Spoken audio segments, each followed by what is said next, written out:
Hello commandos, welcome to biometrics classes online. और हम लोग स्टडी कर रहे हैं पी ब्लॉक एलिमेंट। और पी ब्लॉक में हम लोग बात कर रहे हैं नाइट्रोजन फैमिली के बारे में, जिसके members nitrogen, phosphorus, arsenic, antimony और बिस्मथ। इसमें से बिस्मथ एक मेटल है, जबकि नाइट्रोजन और फास्फोरस नॉन मेटल्स हैं। आर्सेनिक और एंटीमनी आर द मेटालॉइड्स। ठीक है। कॉमन ऑक्सीडेशन स्टेट +3 और +5। नाइट्रोजन में -3 से लेकर के +5 तक के सभी ऑक्सीडेशन स्टेट मिल जाते हैं। ठीक है। इंपॉर्टेंट पॉइंट जिन पे हमने बात किया, नाइट्रोजन के 2 एलोट्रॉप्स हैं, फास्फोरस भी एलोट्रॉफी शो करता है, आर्सेनिक और एंटीमनी भी करते हैं। बिस्मथ एलोट्रॉफी शो नहीं करता है। एटॉमिसिटी की बात करेंगे तो नाइट्रोजन डायएटॉमिक मॉलिक्यूल के फॉर्म में एग्जिस्ट करता है, N2 के फॉर्म में, क्योंकि नाइट्रोजन में पी पाई बॉन्ड बनाने की कैपेबिलिटी होती है। ठीक है। जो इसके कंबाइनिंग ऑर्बिटल हैं 2s2p 2s2p दोनों नाइट्रोजन के सेम है और छोटे साइज का एटम है, नेगेटिविटी हायर है, इसलिए पी पाई बॉन्डिंग करता है और नाइट्रोजन N2 के फॉर्म में एग्जिस्ट करेगा। ठीक। फास्फोरस में ये कैपेबिलिटी नहीं रहेगी, इसलिए फास्फोरस P4 के फॉर्म में एग्जिस्ट करता है। और वोलेटाइल फास्फोरस का एक फॉर्मेट और होता है जिसको हम P2 कहते हैं। ठीक है। Arsenic AS4, bismuth antimony Sb4 और बिस्मथ जो है एटॉमिसिटी भी शो नहीं करेगा, बिस्मथ जैसा है वैसा ही मिलेगा आपको। ठीक है। इसके बाद हम लोग बात कर रहे थे ऑक्साइड्स के बारे में। तो N2O और NO न्यूट्रल ऑक्साइड हैं, बाकी सभी ऑक्साइड नाइट्रोजन के कैसे हैं? एसिडिक हैं। N2O और NO न्यूट्रल हैं, बाकी सभी एसिडिक हैं। ऑक्साइड्स का कम एसिडिक ज़्यादा एसिडिक देखने के लिए हम ऑक्सीडेशन नंबर यूज करेंगे। More oxidation number, more acidic character. ठीक है। Acidic nature up to down आने पर, मतलब नाइट्रोजन से फास्फोरस आर्सेनिक पर जाने पर घटेगा। अगर सेम ऑक्सीडेशन नंबर है तब इस बात को हम ध्यान रखेंगे। अगर ऑक्सीडेशन नंबर सेम है तो नाइट्रोजन के बाद फास्फोरस पर जब पहुंचेंगे तो एसिडिक नेचर कम हो जाएगा। यहाँ तक क्लियर। इसके बाद हम लोगों ने बात किया जो ट्राइहैलाइड और पेंटाहैलाइड है। तो नाइट्रोजन में ट्राइहैलाइड आराम से बनेंगे, नाइट्रोजन पेंटाहैलाइड नहीं बनाएगा क्योंकि नाइट्रोजन के पास d ऑर्बिटल एब्सेंट होते हैं।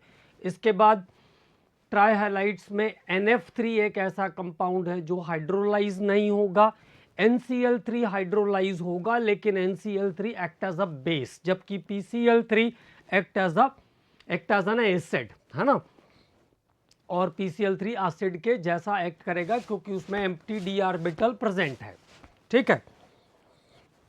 और NCl3 बेस के जैसा एक्ट करेगा। सभी ट्राइहैलाइड्स जो है sp3 हाइब्रिडाइज्ड होंगे, जबकि पेंटाहैलाइड जो होंगे वो sp3 डिहाइब्रिडाइज्ड होंगे। All pentahalides are sp3 d hybridized. Solid state में PCl5, PCl4+ और PCl6- आयन के फॉर्म में एग्जिस्ट करेगा। It means as a ionic compound, जिसमें PCl4+ टेट्राहेड्रल होगा और PCl6- जो है वो ऑक्टाहेड्रल के फॉर्म में मिलेगा। ठीक। तो ये इंपॉर्टेंट पॉइंट्स पर हम लोग बात कर रहे हैं। इसके बाद हमने बात किया था इंपॉर्टेंट में अमोनिया। तो commercially ammonia is produced by Haber process, low temperature high pressure. Iron is catalyst and molybdenum is the catalytic promoter. इसके बाद कैल्शियम हाइड्रोक्साइड को अमोनियम क्लोराइड के साथ ट्रीट करके अमोनिया प्रोड्यूस करते हैं लैब के अंदर। ठीक है। और अमोनिया जो होता है वो sp3 हाइब्रिडाइज्ड मॉलिक्यूल है, जिसमें एक लोन पेयर बच जाता है, जिसके कारण वो पिरामिड शेप का मॉलिक्यूल होगा और लोन पेयर के प्रेजेंस के कारण वो लोइस बेस के जैसा एक्ट करेगा, it is act as a Lewis base. और अमोनिया को ड्राई करने के लिए, अमोनिया गैस को सुखाने के लिए हम कैल्शियम ऑक्साइड यूज़ करेंगे। अमोनिया गैस को सुखाने के लिए कैल्शियम ऑक्साइड यूज़ करेंगे, ठीक है। एसिड के साथ जैसे HCl के साथ ट्रीट करोगे तो NH4Cl बना लेगा, मतलब अमोनियम क्लोराइड का फॉर्मेशन कर लेगा अमोनिया, ठीक है। H2SO4 के साथ अमोनियम सल्फेट बना लेगा, ठीक है। और ammonia as a reducing agent काम करेगा, या अमोनिया इटसेल्फ ऑक्सीडाइजिंग एजेंट काम करेगा, इटसेल्फ जो है रिड्यूसिंग एजेंट काम करेगा, इटसेल्फ ऑक्सीडाइज हो जाएगा, ठीक है। NH3CuO के साथ रिएक्ट करके उसको कॉपर में कन्वर्ट कर देता है। तो कैसा काम कर रहा है, क्यूप्रिक ऑक्साइड को कॉपर में, लेड ऑक्साइड को लेड में, तो एज अ रिड्यूसिंग एजेंट काम कर रहा है और खुद नाइट्रोजन में कन्वर्ट हो जाएगा, ठीक है। इसके बाद क्लोरीन के साथ अमोनिया की रिएक्शन इंपॉर्टेंट है। तो जब अमोनिया एक्सेस में होगी तो नाइट्रोजन गैस के साथ अमोनियम क्लोराइड बनेगा, और क्लोरीन एक्सेस में होगा तो NCl3 बनेगा। अगर ब्रोमीन लेते इसकी जगह पे तो NBr3 बन जाता, ठीक है। तो अगर अमोनिया एक्सेस में है तो नाइट्रोजन गैस, और क्लोरीन एक्सेस में है तो NCl3 एज अ कंपाउंड मिलेगा। ये एक इंपॉर्टेंट रिएक्शन है, ठीक है। कॉपर सल्फेट के साथ रिएक्ट करके ammonia CuNH3 SO4 complex form करता है, जो कि ब्लू कलर का है क्योंकि CuNH3 2+ कैटायन उसको ब्लू कलर प्रोड्यूस करते हैं, ठीक। This is also called Schweitzer's reagent, इसको हम स्वेटजर्स रिएजेंट भी कहते हैं। How to identify the ammonia, ammonia को कैसे पहचानेंगे, तो साइंटिफिकली अमोनियम ग्रुप को पहचानने के लिए हम नासलर्स रिएजेंट का यूज करते हैं, ठीक है।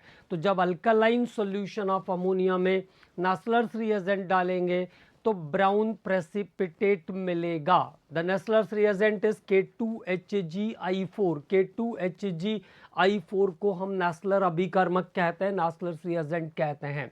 और जो ब्राउन कलर आता है वो किसके कारण आता है, due to formation of iodide of Millon's base, Millon's base के आयोडाइड के बनने के कारण आता है, मिलन्स बेस के आयोडाइड के बनने के कारण आता है brown colour NH2I। This compound is called iodide of Millon's base, iodide of Millon's base K2HgI4 का कंपाउंड है।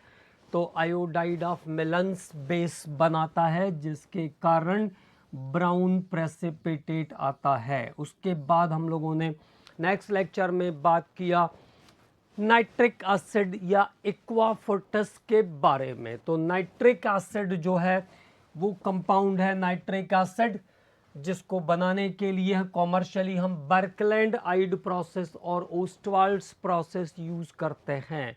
बर्कलैंड आइड प्रोसेस में सीधे एयर को सक करके क्या करेंगे, इलेक्ट्रिक आर्क से पास कर देंगे। Air is pass through the electric arc, okay, it is converted into NO, nitric oxide gas. After cooling, this one is oxidized into nitrogen dioxide. In absorption tower, it is converted into nitric acid. It absorbs water and form nitric acid, okay. And the second process is the Ostwald's process. In case of Ostwald process, a mixture of ammonia and air is introduced in catalytic tower, where platinum is present as a catalyst at 800 degrees centigrade. When this mixture is passed through the catalytic tower, then it is converted into nitric oxide gas. So nitric oxide gas is oxidized in oxidizing tower into nitrogen dioxide gas. In absorption tower, it absorbs water that is sprayed from the sprayers and converted into nitric acid. तो यहाँ से आपको Ostwald process से nitric acid मिल जाएगा। Commonly ये colourless होता है, लेकिन जब फ्यूमिंग होगा, फ्यूमिंग मतलब हाईली कॉन्सेंट्रेटेड, जिसमें से स्मोक निकल रहा है, किसका, NO2 का, ठीक है। तो ये येलोइश कलर का अपीयरेंस शो करेगा। सनलाइट में भी रखने पर येलोइश कलर शो करता है, क्योंकि नाइट्रिक एसिड डिकम्पोज होता रहता है, ठीक है। नाइट्रिक एसिड अगर हाईली कोरोसिव नेचर का होता है, नाइट्रिक एसिड जब वो स्किन पर गिर जाएगा, स्किन पर ड्रॉप आउट हो जाएगा, तो स्किन का जो प्रोटीन है उसको ज़ैंथोप्रोटीन में कन्वर्ट कर देगा, और ज़ैंथोप्रोटीन में कन्वर्ट होने के कारण स्किन भी येलो कलर की हो जाती है, ठीक है। तो कभी कभी क्वेश्चन आता है कि नाइट्रिक एसिड अगर स्किन पे ड्रॉप हो गया तो क्या होगा, तो स्किन येलोइश कलर की हो जाएगी, ठीक है। सल्फर के साथ रिएक्ट करेगा नाइट्रिक एसिड, तो सल्फ्यूरिक एसिड, कार्बन के साथ कार्बोनिक एसिड, फास्फोरस के साथ फास्फोरिक एसिड, आर्सेनिक के साथ आर्सेनिक के साथ आर्सेनिक एसिड, H3ASO4, एंटीमनी के साथ एंटीमोनिक एसिड, H3SbO4, ठीक है। तो ये नाइट्रिक एसिड आयोडीन के साथ आयोडिक एसिड बनाएगा, ठीक है। ये कुछ प्रॉपर्टीज पढ़ा था हम लोगों ने। और अगर हम शुगर के साथ नाइट्रिक एसिड को ट्रीट कर देंगे तो ऑक्सैलिक एसिड बन जाएगा। ऐसे का ऐसे ही ध्यान रखना है। जिन बच्चों को ध्यान रखना है, जो बच्चे जिनको बोर्ड एग्जाम्स नहीं देना है, उनको रिएक्शन लिखने और बैलेंस करने की ज़रूरत नहीं है, डायरेक्टली आपको इसी तरीके से याद करना है, तो आसानी से याद हो जाएगी चीज़ें। जैसे कॉपर की नाइट्रिक एसिड से रिएक्शन बताया मैंने, तो वेरी वेरी डाइल्यूट होगा तो नाइट्रस ऑक्साइड, डाइल्यूट होगा 50% होगा तो नाइट्रिक ऑक्साइड, कोल्ड और कंसंट्रेट होगा तो नाइट्रोजन डाइऑक्साइड गैस, और अगर हॉट एंड कॉन्सनट्रेट होगा तो नाइट्रोजन गैस इवॉल्व करेगा। कॉपर और नाइट्रिक एसिड स्क्रैप की रिएक्शन है, कॉपर स्क्रैप और नाइट्रिक एसिड की रिएक्शन है ये, ठीक है।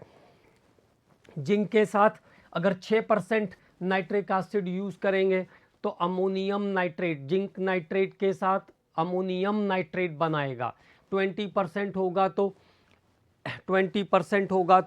NO बनाएगा, और कंसंट्रेट होगा तो NO2 बनाएगा जिंक के साथ। जिंक के साथ की रिएक्शन पर हम लोग बात कर रहे हैं, ठीक है। तो जिंक नाइट्रिक एसिड। उसके बाद हम लोगों ने सिल्वर नाइट्रिक एसिड पर बात किया था। तो डाइल्यूट होगा तो NO, कंसंट्रेट होगा तो NO2, डाइल्यूट होगा तो NO और कंसंट्रेट होगा तो NO2 गैस प्रोड्यूस करेगा। कुछ मेटल्स ऐसे होते हैं जो नाइट्रिक एसिड की रिएक्शन से इफेक्टेड नहीं होते हैं। गोल्ड, प्लैटिनम, रोडियम और इरिडियम, इनको नोबल मेटल्स कहते हैं यहाँ पर, ठीक है। और इनको डिसॉल्व करने के लिए हम एक्वारेजिया यूज करते हैं। It is a mixture of 3 part of HCl and 1 part of HNO3. 3 part of HCl and 1 part of HNO3 mixture is called aquaresia. This mixture produce the nascent chlorine, और ये mixture nascent chlorine produce करता है। Gold के साथ अगर हम aqua regia की क्रिया करेंगे, एक्वारेजिया से गोल्ड को ट्रीट करेंगे तो बनाएगा क्लोरोरिक एसिड HAUCl4, और प्लैटिनम के साथ बनाएगा क्लोरोप्लैटिनिक एसिड H2PtCl6। तो क्लोरीन के साथ क्लोरोप्लैटिनिक एसिड बनाता है और गोल्ड के साथ क्लोरोरिक एसिड बनाता है। Some metals are becomes passive with the effect of nitric acid. कुछ मेटल्स नाइट्रिक एसिड के इफेक्ट से पैसिव हो जाते हैं, मतलब फिर वो दोबारा किसी के साथ रिएक्शन नहीं करने वाले, एक बार नाइट्रिक एसिड से ट्रीट कर दिया तो, क्योंकि नाइट्रिक ऑक्साइड की एक लेयर उसके ऊपर जमा हो जाती है। Iron, aluminium, chromium, manganese, cobalt, तो ये कुछ ऐसे मेटल्स हैं जो पैसिविटी शो करते हैं, ठीक है। आयरन, कोबाल्ट, निकल, chromium, aluminium show the passivity with nitric acid. तो ये हम लोगों ने कुछ नाइट्रिक एसिड के बारे में बात कर लिया था। ऑर्गेनिक में भी बहुत सारे जगह पे हम लोगों ने नाइट्रिक एसिड की रिएक्शन देखा। अगर ग्लिसरीन को हम नाइट्रिक एसिड के साथ ट्रीट करते हैं तो बन जाता है ट्राई नाइट्रोग्लिसरीन TNG। तो ग्लिसरीन नाइट्रिक एसिड के साथ ट्राई नाइट्रोग्लिसरीन बनाता है। Trinitroglycerin is an explosive compound, जो कि एक्सप्लोसिव कंपाउंड है और डायनामाइट बनाने के लिए यूज होता है। First time it was made by the Alfred Nobel, पहली बार जिसको अल्फ्रेड नोबेल ने बनाया था, दैट कंपाउंड इज TNG। अगर हम टॉलुइन को नाइट्रिक एसिड के साथ रिएक्ट कर दें तो ट्राई नाइट्रोटोलुइन बन जाता है। TNT इज ऑल्सो एक्सप्लोसिव, ठीक है। उसके बाद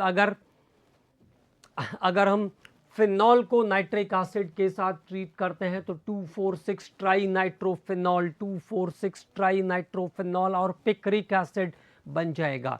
और यूरोट्रोपिन को अगर हम नाइट्रेशन करते हैं, यूरोट्रोपिन का अगर नाइट्रेशन करते हैं तो साइक्लोनाइट बनता है। This is called RDX, research development explosive. तो this member is called RDX, research development explosive इसको हम कहते हैं। तो there is some reaction of organic chemistry related with nitric acid, तो हम लोगों ने सब रिवाइज कर लिया। अब बात करते हैं, अभी पहले फास्फोरस के बारे में बात करेंगे, उसके बाद फिर छोटे छोटे जो कंपाउंड्स हैं उनको इंडिविजुअली हम लोग डिस्कस कर लेंगे, तो कोई प्रॉब्लम क्रिएट नहीं होगी। फास्फोरस थोड़ा बड़ा है तो पहले फास्फोरस के बारे में बात कर लेते हैं, ठीक है। तो फर्स्ट ऑफ ऑल फास्फोरस और उससे उसका आइसोलेशन और उससे रिलेटेड मेंबर्स के बारे में बात करते हैं, ठीक है। तो फास्फोरस अगर व्हाइट फास्फोरस होगा तो इसको हम P4 से लिखेंगे।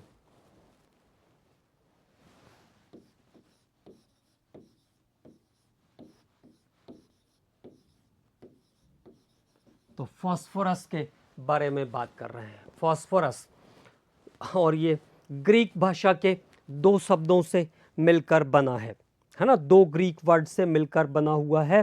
पहला टर्म है फोस, इसका मतलब होता है, फोस का मतलब होता है लाइट, ग्रीक टर्म से मिलकर बना है जिसमें दो शब्द हैं। फोस मतलब होता है लाइट, और इसके बाद जो दूसरा टर्म है इसका फेरो, दूसरा टर्म है जो रस वाला टर्म है वो एक्चुअली क्या है, फेरो है, फेरो, और इसका मतलब होता है carry, I carry, I carry. तो जो लाइट कैरी करता है, कैरी लाइट, कैरी लाइट, और ग्लो, कैरी लाइट और ग्लो, उसको कहते हैं फास्फोरस। ये फास्फोरस का के नाम के दो वर्ड हो गए। तो जो लाइट कैरी करता है, जिसका अपना ग्लो है, वो है फास्फोरस। ब्रांड ने डिस्कवर किया था फास्फोरस को, ठीक है। Brand was, phosphorus was discovered by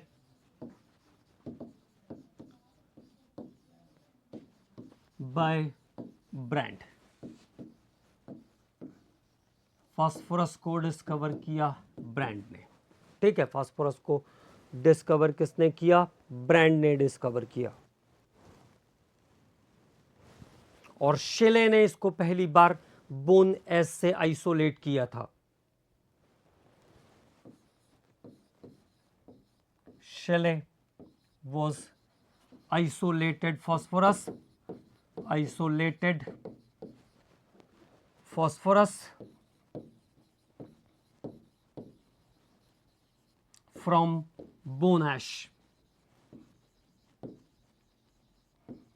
हड्डियों की राख से पहली बार शेले ने फास्फोरस को आइसोलेट किया। तो was isolated by Scheele from bone ash, Scheele ने फास्फोरस को बोन एस से बाहर निकाला था पहली बार, ठीक है। और लावोजियर ने इसको एलिमेंट के फॉर्म में पहली बार मान्यता दी थी। तो ये एक इंपॉर्टेंट पॉइंट और ध्यान रखेंगे, provided the phosphorus it is an element, ठीक है।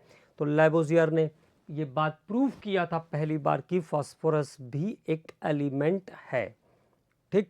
तो ब्रांड ने इसको डिस्कवर किया और शेले ने ये इसको बोन एस से आइसोलेट किया, और एज एन एलिमेंट इसको किसने प्रूव किया, लावोजियर ने। तो लावोजियर ने इसको एज एन एलिमेंट प्रूव किया। ये तीन इंपॉर्टेंट हिस्टोरिक पॉइंट है, इसको ध्यान रखना है। अब बेसिकली फास्फोरस कहाँ से निकलेगा, कौन कौन से इसके सब कौन कौन से सब्सटेंसेस हैं, जहाँ से कौन से कंपोनेंट, जिसको ओर कहते हैं मेटल के लिए, हम लोग कौन से इसके कंपोनेंट्स हैं जहाँ से हम फास्फोरस को निकाल सकते हैं, तो उसके बारे में बात करेंगे।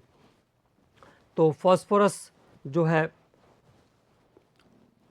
क्या ध्यान रखना है, it is an active element, it is not found in free state, ये फ्री स्टेट में नहीं मिलता है। Bone S containing about 80% calcium phosphate, bone S इसका मेन सोर्स है, उसमें 80% कैल्शियम फॉस्फेट होता है, ठीक है। इसके अलावा डीएनए आरएनए के अंदर भी जो न्यूक्लियोटाइड्स हैं उसमें फॉस्फेट डाइएस्टर बॉन्ड होता है, फॉस्फेट डाइएस्टर बॉन्ड होता है, मतलब डीएनए और आरएनए भी पूरे, उसमें भी फास्फोरस आपको मिल जाएगा, उसमें भी फास्फोरस आपको मिल जाएगा। एटीपी एडेनोसिन ट्राइफॉस्फेट जो कि एनर्जी का सोर्स है, उसमें भी आपको फास्फोरस मिल जाएगा, ठीक है। तो फास्फोरस के ये कंटेंट है, डीएनए आरएनए के अंदर फॉस्फेट डाइएस्टर बॉन्डिंग होती है तो वहाँ पे फास्फोरस होगा, एटीपी के अंदर फास्फोरस होगा। इसके अलावा बोन, टीथ, ये सब जो है, इन सब चीज़ों में ह्यूमन बॉडी के अंदर फास्फोरस प्रेजेंट रहता है, ये ध्यान रखना है। तो इम्पॉर्टेंट मिनरल्स ऑफ फास्फोरस, जहाँ से हम फास्फोरस को निकाल सकते हैं, फास्फोरस को हम जहाँ से आइसोलेट कर सकते हैं, वो कौन कौन से हैं, उनके बारे में बात करते हैं। तो सबसे पहला है फॉस्फोराइट, फॉस्फोराइट, और फास्फोराइट को ही हम बोन ऐश भी कहते हैं, फास्फोराइट और बोन ऐश। फास्फोराइट और bone ash, calcium phosphate simply Ca3PO4 whole twice, Ca3PO4 whole twice is the formula of bone ash, ठीक है। दूसरा जो सब्सटेंस, दूसरा जो मिनरल जहाँ से हम निकाल सकते हैं वो है फ्लोरेपेटाइट,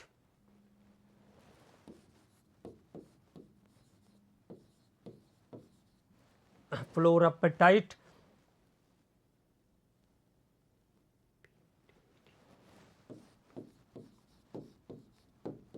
फ्लोरेपेटाइट CaF2 के साथ रहता है, यहाँ पे कैल्शियम फॉस्फेट के साथ CaF2, तो Ca3PO4 होल ट्वाइस CaF2, ये है फॉर्मूला फ्लोरेपेटाइट का, 3Ca3PO4 whole twice CaF2 as it is क्लोरेपेटाइट।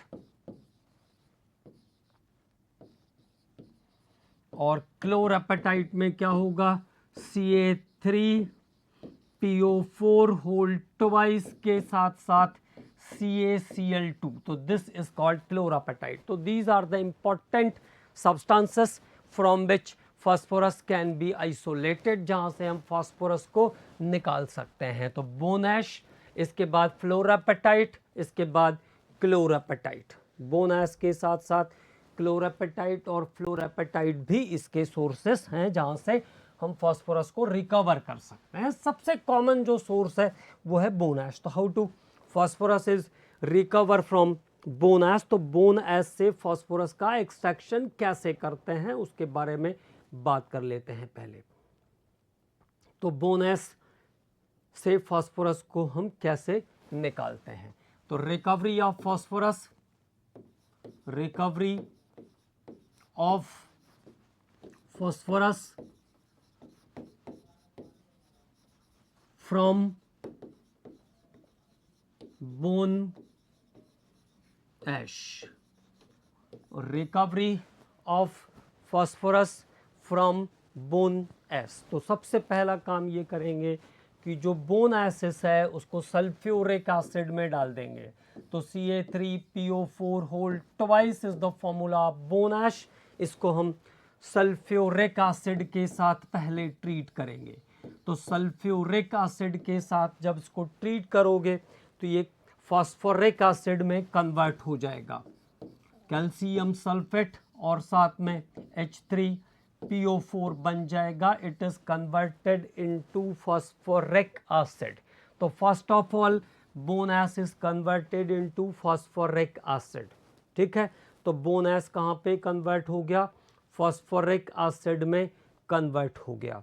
अब फॉस्फोरिक एसिड को डिकम्पोज करेंगे, तो फॉस्फोरिक एसिड जब डिकम्पोज होगा तो HPO3 बनाएगा। This is Meta phosphoric acid, HPO3 plus water.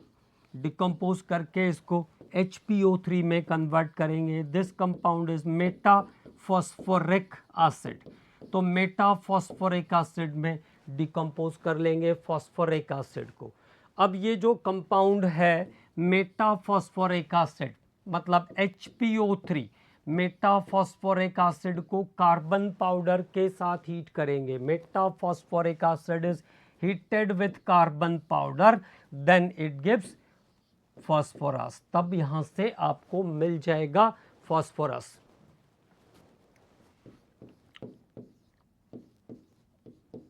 तो now the process is conversion of bone ash into phosphorus. So how to convert bone ash into phosphorus? First of all, it is treated with the sulfuric acid, then it gives phosphoric acid. Phosphoric acid is decomposed into metaphosphoric acid. Metaphosphoric acid HPO3 is heated with carbon powder और carbon powder के साथ heat करने पर ये convert हो जाएगा white phosphorus के अंदर। Now it is converted into white phosphorus. तो this one is the first method, ये पहला मेथड हुआ। अब बात करते हैं हम अगले मेथड पर, और क्या प्रोसेस हम यूज कर सकते हैं इसके लिए। तो अगला जो प्रोसेस है वो कैल्शियम फॉस्फेट को आप SiO2 मतलब सिलिका और कार्बन पाउडर के साथ हीट करके फास्फोरस में कन्वर्ट कर सकते हो। तो second process is what, calcium phosphate. Calcium phosphate, calcium phosphate Ca3PO4 whole twice, calcium phosphate with SiO2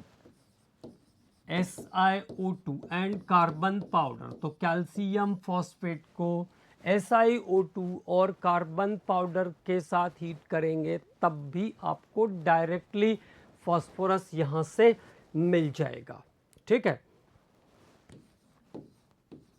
calcium silicate मिल गया, ग्लास का कंपोनेंट है कैल्शियम सिलिकेट,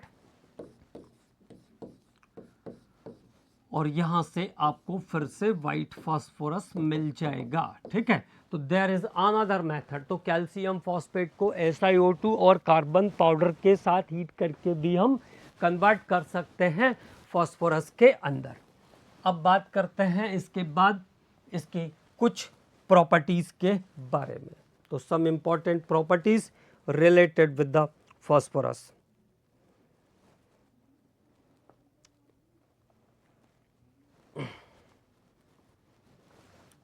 तो व्हाइट फास्फोरस जो है, white phosphorus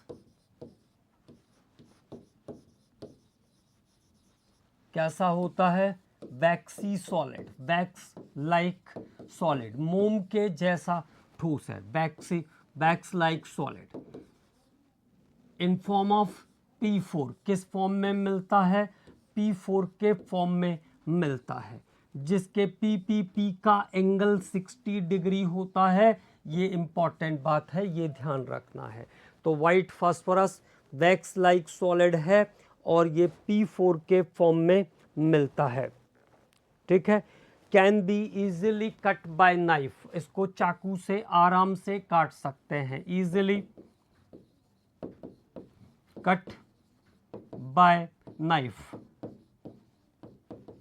easily cut by knife, stored in cold water, इसको ठंडे पानी में रखा जाता है, ये ध्यान रखना है। stored in cold water, इसको ठंडे पानी में रखा जाता है, ठीक है। और on standing it becomes yellowish, थोड़ी देर तक रखा रहने पर ये येलोइश कलर का हो जाता है। मतलब व्हाइट फास्फोरस और येलो फास्फोरस एक ही है, ये बात ध्यान रखना है। स्टैंड करके रखेंगे, थोड़ी देर रखेंगे तो येलो कलर का हो जाता है।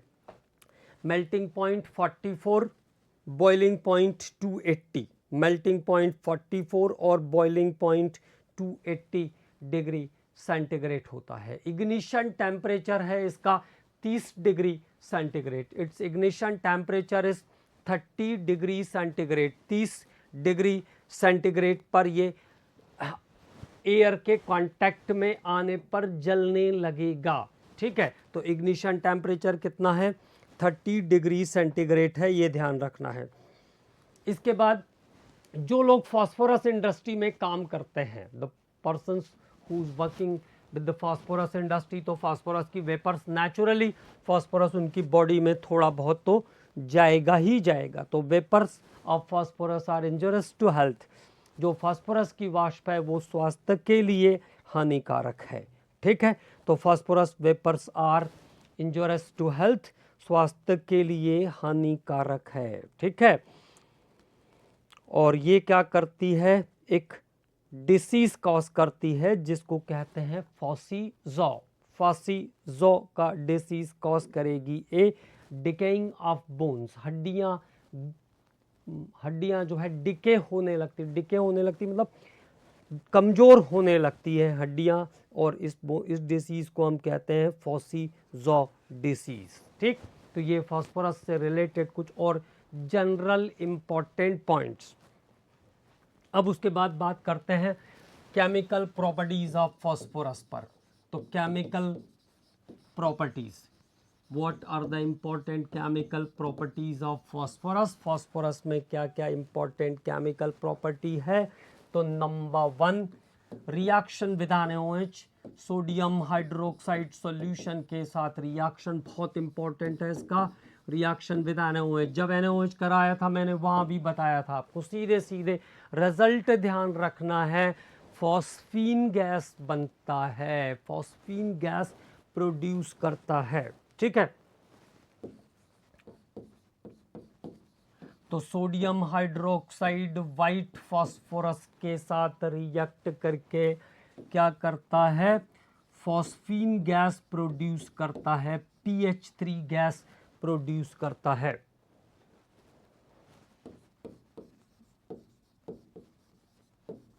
और इन दोनों कंपाउंड में फास्फोरस का ऑक्सीडेशन नंबर वेरी कर रहा है। यहाँ पे फास्फोरस का चार्ज 0 है, यहाँ पे फास्फोरस का चार्ज -3 है। NaH2PO2 में 3 पॉजिटिव 4 नेगेटिव, तो फास्फोरस का चार्ज कितना है? +1 है।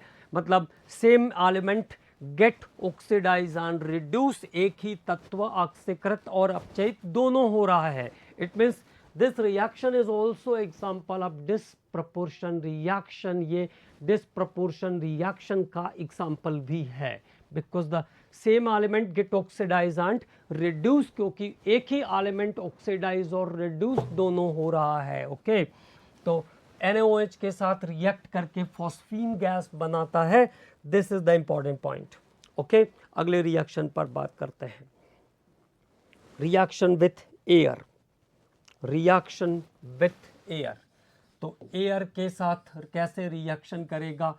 रिएक्शन विथ एयर और ऑक्सीजन, तो फास्फोरस एक्सेस ऑफ ऑक्सीजन के साथ रिएक्ट करेगा जब, तो ये बनाएगा P4O10, P4O10 जो कि डायमेरिक फॉर्म है P2O5 का, और P4O10 is the dimeric form of P4O10। P2O5 का डाइमर है P4O10। ठीक है, तो फास्फोरस पेंटा ऑक्साइड का फॉर्मेशन करेगा, और अगर एक्सेस ऑफ एयर है तब, है ना, और अगर लिमिटेड सप्लाई ऑफ एयर है तो P4 with limited supply of air, limited air अगर आप इसको दोगे तो P2O3 मतलब P4O6 बनाएगा, phosphorus trioxide. Excess of air phosphorus pentoxide, limited supply of air P4O6। Okay, तो this is the another reaction of phosphorus with oxygen. अगले reaction पर बात करते हैं। What is the next? Reaction with chlorine. तो क्लोरीन के साथ रिएक्शन, क्लोरीन के साथ फास्फोरस का रिएक्शन, पहले PCl3 बनाएगा बट फाइनली वो PCl5 में चेंज हो जाएगा, ठीक है।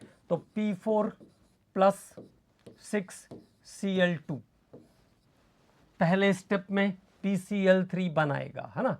तो 4 molecule of PCl3 phosphorus trichloride, but जब दूसरा स्टेप आएगा तो ये एक्सेस ऑफ क्लोरीन के साथ मतलब वापस से कंबाइंड होकर के कहाँ चले जाएगा, PCl5 में कन्वर्ट हो जाएगा। तो PCl3 और PCl5 दोनों बनाता है फास्फोरस के साथ क्लोरीन, ठीक है।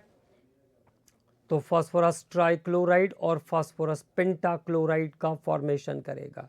कैल्शियम और मैग्नीशियम मतलब मेटल्स के साथ अगर रिएक्शन की हम बात करते हैं तो कैल्शियम और मैग्नीशियम फास्फोरस के साथ फॉस्फाइड बनाएंगे, है ना। तो रिएक्शन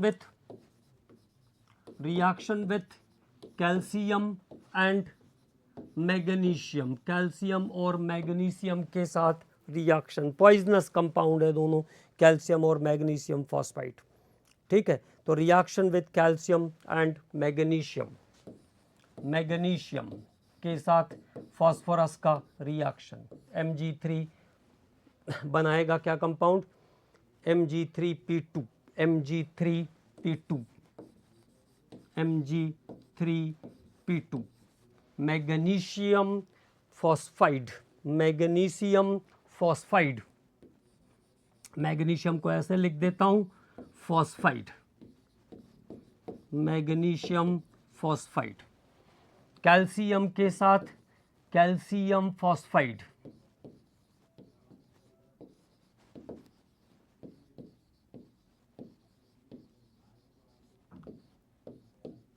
अच्छा फॉस्फाइड बनेगा, सॉरी,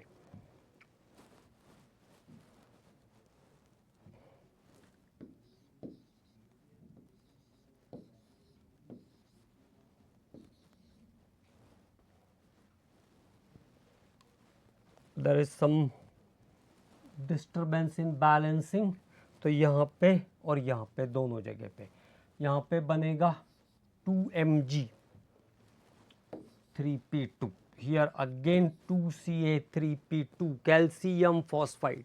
तो कैल्शियम फॉस्फाइड और मैग्नीशियम फॉस्फाइड का फॉर्मेशन कर लेगा कैल्शियम और मैग्नीशियम। अगले रिएक्शन पर बात करते हैं। नाइट्रिक एसिड और सल्फ्यूरिक एसिड के साथ फास्फोरिक एसिड बनाएगा। नाइट्रिक एसिड के साथ HNO3 और H2SO4 के साथ रिएक्शन, दोनों में फास्फोरिक एसिड बनता है, तो रिएक्शन ध्यान रखना है HNO3 नाइट्रिक एसिड, तो कंपाउंड बनेगा phosphoric acid H3PO4, this compound is called phosphoric acid, ठीक है, phosphoric acid.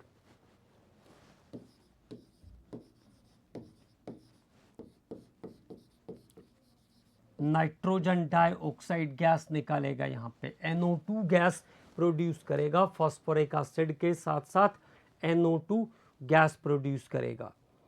Reaction with sulphuric acid, there is 20 of nitric acid, है ना, 10 ऑफ H2SO4, तो compound is same 4H3PO4 phosphoric acid, and here the gas is sulfur dioxide, gas बदल जाएगी बस, sulphur dioxide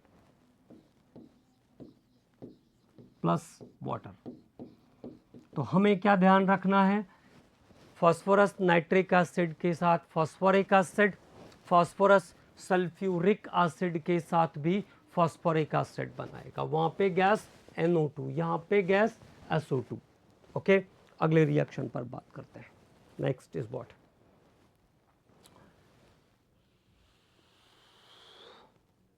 when heated in inert atmosphere at 240 degree centigrade. तो when white phosphorus heated in inert atmosphere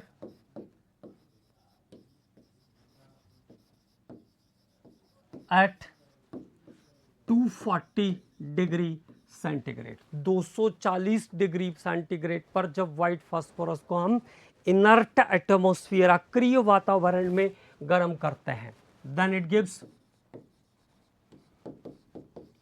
gives red phosphorus. तब क्या बन जाता है? Red phosphorus बन जाता है, तब वो लाल फास्फोरस में कन्वर्ट हो जाएगा। साइक्लिक चेन जैसा स्ट्रक्चर, साइक्लिक स्ट्रक्चर होता है, एक रिंग, दूसरी रिंग, तीसरी रिंग, ऐसा। तो white phosphorus 240, answer is red phosphorus. क्या बन जाएगा? रेड फास्फोरस बन जाएगा। तो 240 डिग्री सेंटीग्रेड पर व्हाइट फास्फोरस रेड फास्फोरस में चेंज हो जाता है। ठीक है, white phosphorus is converted into red phosphorus at 240 degree centigrade. और जो रेड फास्फोरस, जैसे व्हाइट फास्फोरस हमने क्या कहा, P4 रहता है, तो रेड फास्फोरस भी P4 के फॉर्म में ही रहता है। तो रेड फास्फोरस देखो कैसा एग्जिस्ट करता है, red phosphorus cyclic structure, cyclic chain structure रहता है रेड फास्फोरस का, ऐसा।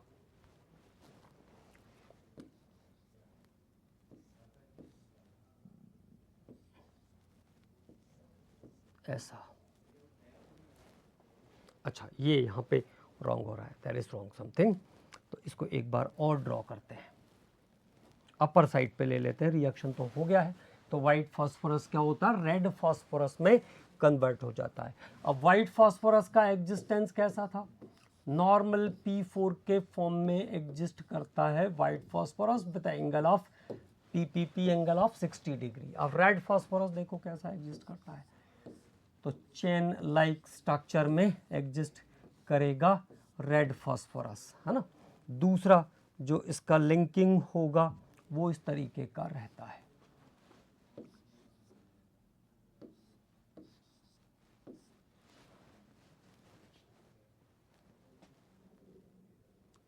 Another phosphorus is there, okay, ये ठीक है।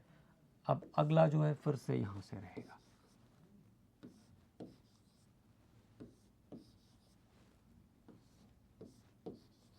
तो there is the existence of red phosphorus. इस तरीके से टेट्राहेड्रल लिंकिंग के फॉर्म में रेड फास्फोरस एग्जिस्ट करता है। ठीक है, तो regarded as a polymer containing P4 chain, polymer containing P4 chain, और यहाँ भी जो PPP एंगल है वो 60 डिग्री का ही है। The PPP angle is here also eight 60, okay. तो ये व्हाइट फास्फोरस और रेड फास्फोरस का एग्जिस्टेंस। ठीक, अब उसके बाद इनकी प्रॉपर्टीज को थोड़ा सा कंपेयर करते हैं। तो comparison of property of white phosphorus and red phosphorus. तो प्रॉपर्टीज व्हाइट फास्फोरस और रेड फास्फोरस, कुछ नॉर्मल प्रॉपर्टीज देखते हैं, जिससे कभी अगर डिस्टिंग्विश करने जैसी कोई चीज़ आई तो वो हमें हेल्प करेगा। अब प्रॉपर्टीज़ में सबसे पहले हम बात कर लेते हैं फिजिकल स्टेट के बारे में। Number 1, physical state. Physical state तो वैक्स लाइक सॉलिड होता है, wax like solid. This one is waxy solid or wax like solid. Brittle powder, brittle powdered, okay, brittle powder होता है रेड फास्फोरस का। ठीक, इसके बाद कलर बिल्कुल सिंपल है, एक वाइट या येलोइश कलर का होगा और एक रेड कलर का होगा। एक वाइट या येलोइश होगा, एक रेड कलर का होगा। ऑर्डर गार्लिक लाइक ऑर्डर होता है, गार्लिक लहसुन के जैसी स्मेल आती है, garlic like odour, no odour. और रेड फास्फोरस कोई ऑर्डर प्रोड्यूस नहीं करता है, ठीक है। गार्लिक लाइक ऑर्डर का होता है व्हाइट फास्फोरस।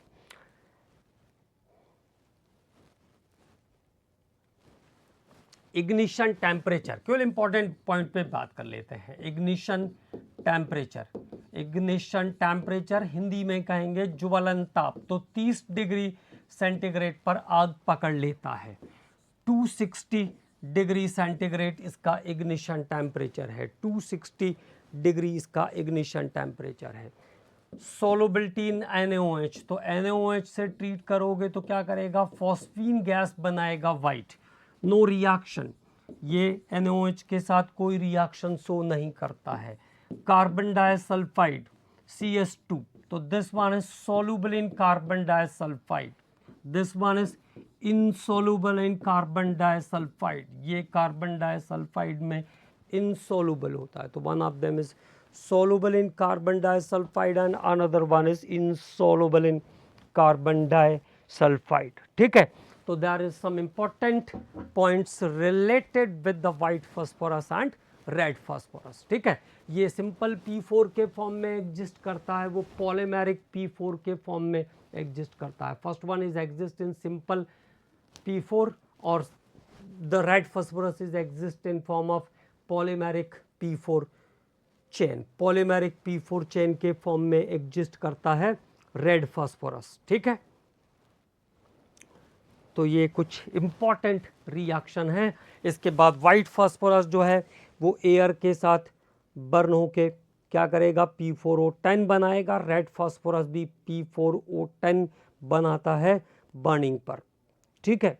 तो दोनों यहाँ पे कॉमन है।